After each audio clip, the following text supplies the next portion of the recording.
বার করুন একটা কড়া, এরকম আরেকটা কড়াটা বানাবো। এই একটা কড়া, একটা এটা কি বলে বউল তো, তিনটে সেম,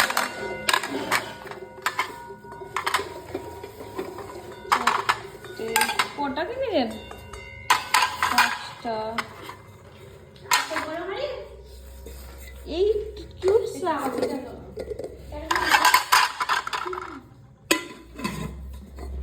কিউট সাপ আর কই মন হলো ভালো লাগে। এই একটা ওইটা পছন্দ বলে সব হবে।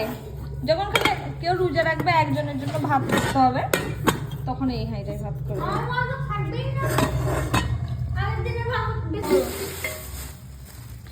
একটা হাঁড়ি, এটা শ্রেণী কোনটা? এটা একটা ভাতের হাঁড়ি, এই ভাতের হাঁড়িটা কি